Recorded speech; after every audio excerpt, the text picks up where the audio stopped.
Deceitfulness of Sin by Archibald Alexander.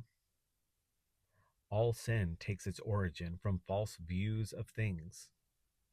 Our first parents would have never sinned had they not been deceived by the tempter. Eve saw that the forbidden fruit was beautiful, and she was persuaded also good for food, that is, pleasant to the taste and nutritious. Here was a deception. The fruit was never intended for nourishment. Whatever might have been its flavor, it was intended for trial and not for food. But the greatest deception practiced on our first mother by the arch deceiver was that the eating of this food would make her wise to know good and evil, even as it is known to God. The deceitful words of the tempter wrought this unfounded persuasion in her mind. The desire of knowledge is natural, a part of man's original constitution, as well as the appetite for food. But these natural propensities are not to be indulged by every means and gratified on all occasions, but should be kept under the government of reason and conscience. The brutes were made to be governed by appetite and instinct, but man is the subject of law, and he cannot but feel the binding obligation of law. He is a moral agent, and may properly be subjected to a trial whether he will obey the law of his Creator. How wildly different does sin appear after it is committed from what it did before.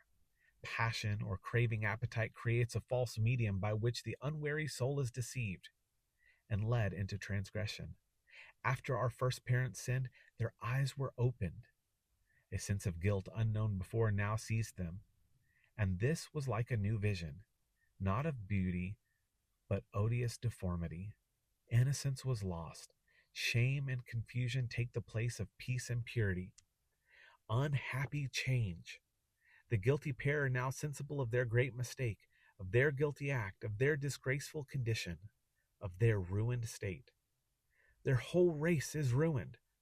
What will they do when their Creator shall make his usual visit? Heretofore so delightful and instructive? Hark! He comes. His voice is heard in the garden. The wretched culprits are seized with terror and consternation. Guilt causes them to flee from the presence of the best and kindest of fathers. They try to hide themselves. They run into the densest thickets of the trees of the garden, but they cannot conceal themselves from the eye of omniscience. They cannot escape from the arm of the Almighty, much less resist his power.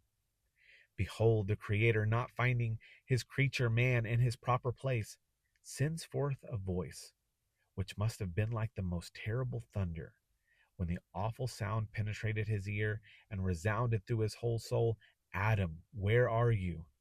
Trembling, the guilty pair come forth to meet the frowns of a displeased and righteous judge. We need pursue the interesting history no farther at present. From this first transgression, by which sin entered into the world, we may form some idea of its deceitful nature. This first sin is a sort of example of all other sins. As they flow from this stream, from a fountain, they all partake of the poison of their origin.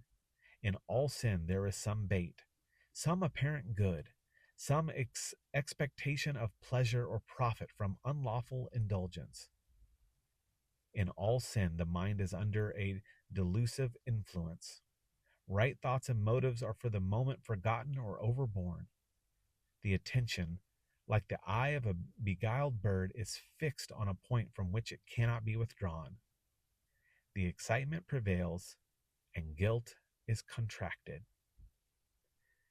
This was Deceitfulness of Sin by Archibald Alexander. If this was an encouragement to you, please like and subscribe.